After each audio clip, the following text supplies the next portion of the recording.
Dans la dernière section du chapitre 5, on va analyser brièvement la force de frottement.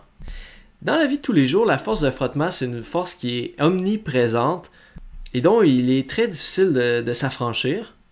Alors, si par exemple vous frappez une rondelle de hockey sur une patinoire, vous savez par expérience que la rondelle va finir par elle va freiner. Dès qu'elle va quitter votre bâton, elle va commencer à freiner et elle va éventuellement s'immobiliser d'elle-même. Mais en fait, je dis d'elle-même, mais c'est pas d'elle-même, c'est avec dû à son interaction avec la patinoire. Donc c'est la force de frottement qui cause son freinage et son éventuelle immobilisation. Dans ce cas-ci, la frottement est assez faible puisque la distance parcourue est assez grande.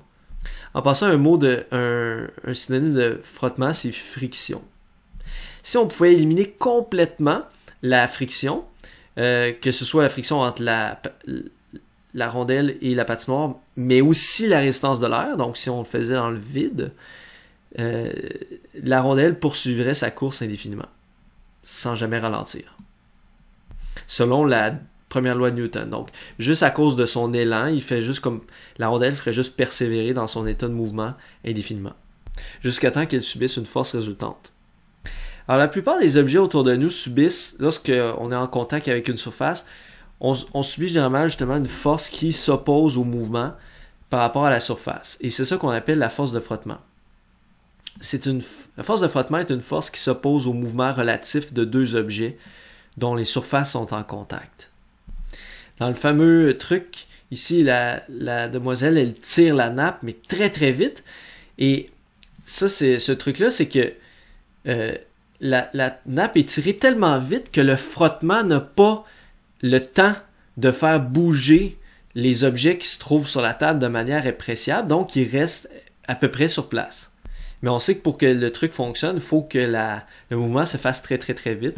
Si le mouvement se fait lentement, ben, le frottement va faire en sorte que les objets vont suivre la nappe et éventuellement tomber par terre.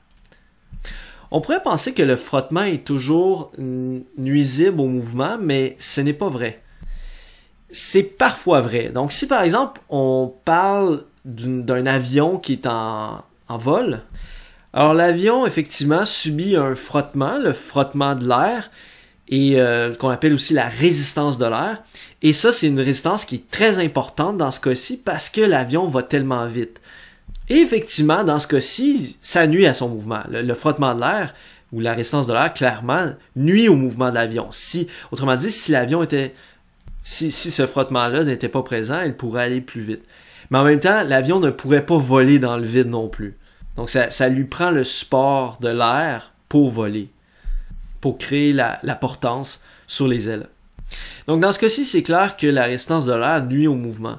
Même chose si, par exemple, vous faites une course, la résistance de l'air qui agit sur vous va nuire à votre mouvement, va vous ralentir un peu. Ou même si vous faites, par exemple, la natation, dans ce cas-ci, c'est la résistance de l'eau. Alors effectivement, la résistance de l'eau va vous ralentir. La résistance de l'air, elle devient aussi assez évidente en cyclisme. Et c'est la raison pour laquelle les cyclistes se regroupent presque toujours là, en peloton, c'est-à-dire des espèces de groupes très très denses, là, de manière à ce que les gens qui sont au centre du peloton ou derrière le peloton subissent une résistance de l'air qui est beaucoup plus faible. Un peu comme les les oiseaux migrateurs s'organisent un peu de la même façon aussi. En plus de ça, il y a un autre type de frottement qui vient vous freiner aussi, c'est le frottement entre les pneus et la chaussée. Le pneu se déforme un peu pendant en roulant sur la chaussée et de ce fait, il y a une déperdition d'énergie en chaleur qui vous freine aussi un peu. Plus le pneu est gonflé avec une grosse pression, moins il va se déformer, moins ça va être présent, mais ça va toujours être présent quand même. Donc ça, c'est des exemples de situations où est-ce que effectivement le frottement vient nuire au mouvement. C'est lorsqu'on a ce qu'on appelle la résistance de l'air ou un frottement cinétique, c'est-à-dire lorsqu'il y a un glissement. Donc encore, si on reprend l'autre exemple de la fillette qui est sur la glissade, eh bien effectivement ici le frottement qu'elle subit par la glissade vient nuire à son mouvement. Ben, dans la situation idéalisée ici il n'y en avait pas, mais en pratique il y en aurait. Mais le point aussi, c'est que le frottement, c'est pas toujours quelque chose qui va nuire au mouvement. En fait, des fois, c'est ce qui permet le mouvement. Si vous prenez par exemple la marche, ce qui vous permet d'avancer, en fait, c'est l'adhérence qu'il y a entre les semelles de vos chaussures et le sol. Donc ça, l'adhérence, c'est ce qu'on appelle le frottement statique. Ici, il l'appelle la friction statique, là, c'est la même chose. Statique parce que, en fait, ça, c'est du frottement qui se produit quand les deux surfaces sont immobiles l'une par rapport à l'autre. Autrement dit, quand il n'y a pas de glissement entre les deux surfaces en contact. Quand vous marchez sur le sol, c'est exactement ce qui se produit. C'est statique, en fait. Donc, c'est-à-dire votre corps au complet, votre centre de masse n'est pas statique parce que vous êtes en train d'avancer, mais votre pied, au moment où est-ce qu'il est sur le sol et jusqu'au moment où est-ce qu'il est relevé dans les airs, il est statique. Votre semelle est statique par rapport au sol pendant le pas. Si elle n'est pas statique, c'est que vous êtes en train de glisser. Mais ça, évidemment, c'est pas quelque chose qui est souhaitable. Mais dans une situation où, quand on marche normalement, nos pieds ne glissent pas. Et donc, on a une adhérence. Et en fait, c'est ça qui permet le mouvement, c'est ça qui permet de se propulser vers l'avant. C'est-à-dire que ma semelle adhère sur le sol et c'est ça qui me permet de pousser le sol vers l'arrière et en réaction, le sol me pousse vers l'avant. Mais cette force de pousser vers l'avant, c'est grâce au frottement statique ou à l'adhérence. Donc, frottement statique, c'est vraiment synonyme de adhérence. On a en fait la même chose avec une voiture. Ce qui permet à la voiture d'accélérer vers l'avant, c'est l'adhérence qu'il y a entre les pneus des roues motrices et le sol. S'il n'y a pas d'adhérence, le pneu va juste glisser. Donc la roue va tourner dans le vide et ça ne permettrait pas une propulsion. Comme moi, je fais du vélo d'hiver et ça m'arrive souvent ce genre de situation où est-ce que mon pneu, le pneu propulseur, qui est le pneu arrière dans le cas d'un vélo, ben, si on se retrouve sur une plaque de glace, ben, des fois on va tourner les pédales, mais le pneu va juste tourner dans le vide. Il va glisser, il n'y aura pas d'adhérence. Donc ça, on ne peut pas avancer dans ce contexte-là. On peut pas accélérer vers l'avant. Donc pratiquement tous les moyens de transport en fait utilisent l'adhérence pour avancer. Donc le frottement statique. Donc, on ne peut pas dire en général que le frottement nuit au mouvement, ce serait une fausse généralisation. Par exemple, les avions utilisent l'adhérence entre leurs pneus et la piste d'aéroport pour s'accélérer au départ, avant le décollage. Les vélos utilisent le pneu entre l'adhérence du pneu arrière pour avancer. Comme je dis, quand on marche, on utilise l'adhérence entre nos semelles et le sol, et les voitures aussi, etc. L'autre type de frottement, c'est le frottement cinétique. Alors, cinétique veut dire mouvement. Okay? Ça vient d'un mot grec qui signifie qui se meut, qui se met en mouvement. Donc, le frottement cinétique, comme on l'a dit, c'est du frottement qui se produit quand les deux surfaces sont en mouvement l'une par rapport à l'autre, quand ils glissent l'une sur l'autre. Comme par exemple, justement, mettons, vous êtes en vélo, mettons, vous êtes sur une plaque de glace, vous tournez, puis là, le pneu fait juste glisser sur la plaque de glace. Ça, c'est du frottement cinétique. Ou encore, quelqu'un, mettons, dans un film, et dans un véhicule arrêté, puis là, il met la pédale d'accélérateur au fond. Les pneus vont glisser pendant un certain temps. Ça va faire... ça va provoquer ce qu'on appelle un dérapage. Et là, ça va faire de la fumée. Alors, pendant ce temps-là, pendant que les roues ils tournent dans le vide, c'est du frottement cinétique. Ou encore, simplement, si vous prenez vos deux mains et que vous les frottez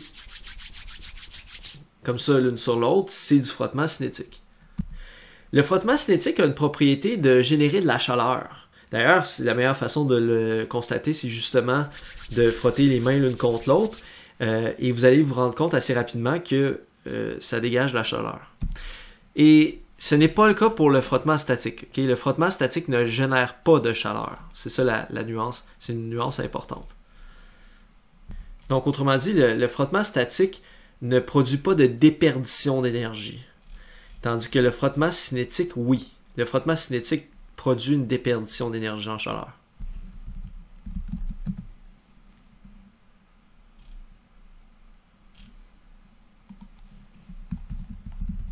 Une chose intéressante en lien avec ça, c'est le système de freinage ABS. ABS veut dire Anti-Blocker System.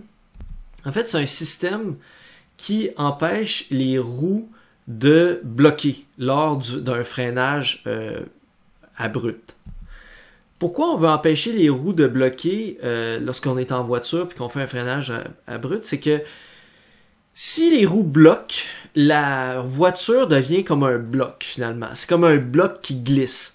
Mais le problème, c'est que si vous êtes, mettons, sur une plaque de glace ou sur de la neige, qui est assez glissant aussi, puis là, vous imaginez que vous avez comme un bloc qui glisse là-dessus, vous avez comme plus contrôle dans le fond de votre véhicule. La véhicule devient comme une espèce de corps inerte, justement comme un bloc, qui n'a plus aucun contrôle sur lui-même, sur son mouvement. Puis il va juste comme glisser, puis presque pas freiner, parce que si vous êtes sur une plaque de glace, il n'y aura pas beaucoup de frottement cinétique entre la glace et le pneu, donc la voiture va juste continuer comme ça sans arrêter, et ça c'est très dangereux. Donc on veut éviter ça par le système ABS. Alors lui, ce qu'il va faire, c'est que il va quand même faire plusieurs freinages comme très courts, mais à une très grande fréquence, et ça va empêcher les roues de bloquer.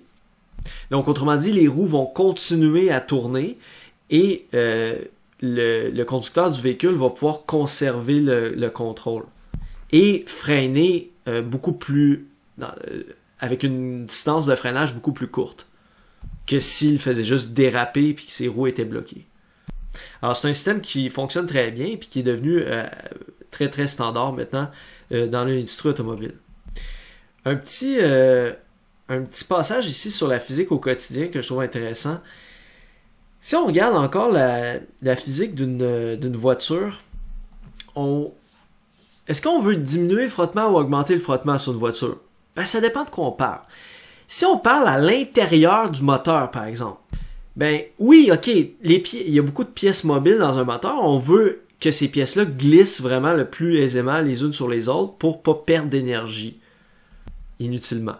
Donc, dans ce cas-ci, oui, c'est du frottement cinétique, puis on veut le minimiser. Mais si on regarde, par exemple, entre le pneu et la chaussée, là, c'est l'inverse. On veut maximiser le frottement, parce que ça, c'est du frottement statique. Donc, ça ne génère pas de déperdition d'énergie en soi. Mais c'est vraiment ça qui nous permet l'adhérence des pneus, et c'est ça qui nous permet d'accélérer. Puis une chose intéressante, c'est que, en fait, si vous voulez faire une super voiture qui accélère comme hyper vite, là, comme une Lamborghini, une Ferrari ou une Tesla Roadster, oui, le moteur est un élément qui va limiter votre puissance, donc votre capacité d'accélérer. Fait que plus votre moteur est puissant, théoriquement, plus vous pouvez accélérer. Sauf que il n'y a pas juste le moteur. Les pneus sont aussi importants. En fait, si vous avez beau avoir un moteur qui est infiniment puissant, si vous dépassez la capacité que les pneus peuvent adhérer sur la chaussée, ça ne sert à rien. Parce que votre moteur hyper puissant va générer une énorme rotation des roues, extrêmement rapide, mais les roues vont juste se mettre à glisser sur la chaussée, ils vont déraper, fait que vous ne serez pas avancé. Vous n'allez pas accélérer. Donc ça ne servira à rien. Fait que juste, il y a une limite dans le fond à ce qu'une voiture peut accélérer. Et cette limite-là, elle est dictée par les pneus et la chaussée. Donc au maximum, si on a les meilleurs pneus possibles et une chaussée qui est vraiment en excellentes conditions, chaude, sèche, la force de frottement maximale qu'on peut avoir, c'est environ 90% du poids du véhicule. Ce que ça veut dire, c'est que ça permet une accélération maximale théorique d'environ 90% de l'accélération gravitationnelle. Donc, autrement dit, 90% de 9.8. 90% de 9.8, ça donne environ 8.8 mètres par seconde carré. Fait que ça, c'est la plus grande accélération théorique que vous pourriez avoir sur un véhicule qui est uniquement propulsé par ses roues. À moins qu'un jour, on découvre des caoutchoucs encore plus adhérents, puis, je veux dire significativement plus adhérents que ce qu'on a en ce moment. Mais je vais vous dire que déjà une accélération de environ 8,8 mètres par seconde carré, c'est vraiment gigantesque. En fait, c'est dangereux. Par exemple, les gens qui auraient des conditions cardiaques, ça pourrait être vraiment dangereux là, d'avoir un problème si ces personnes subissent des accélérations comme ça. Donc, autrement dit, c'est une accélération de 0,9 G. Si vous voulez accélérer encore plus que ça, il y aurait théoriquement une façon, mais c'est que ça passerait plus par la simple propulsion des roues. C'est que là, il faudrait mettre des fusées, dans le fond, en arrière de la voiture.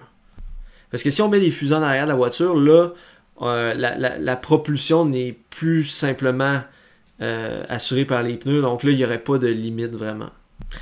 Alors, comme on en a parlé, une autre forme de frottement importante, c'est la résistance de l'air. C'est elle qui vient justement faire en sorte que, comme on l'a dit, la plume, quand on laisse tomber une plume et une pomme, ben, on voit que la pomme tombe plus vite, mais c'est vraiment à cause de la résistance de l'air. Puis ça rend le mouvement des projectiles assez complexe en réalité.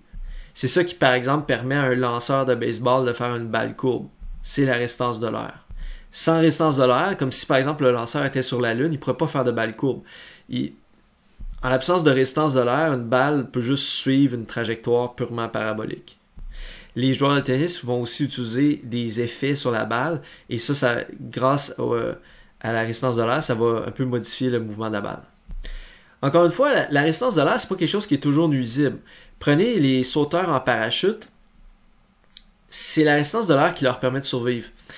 S'il n'y avait pas ça, dans le fond, c'est qu'ils atteindraient des vitesses gigantesques puis ils tomberaient sur le sol et donc il n'y aurait aucune chance de survivre. Mais en déployant un parachute, dans le fond, c'est comme une énorme surface et ayant une très très très très grande surface, ça va générer une très grande résistance de l'air et ça va les freiner considérablement en faisant passer leur vitesse à environ 200 km/h à environ 15 km/h une fois que le parachute est déployé. Et ainsi, donc, ils vont arriver à une vitesse beaucoup plus faible au sol et atterrir de manière sécuritaire.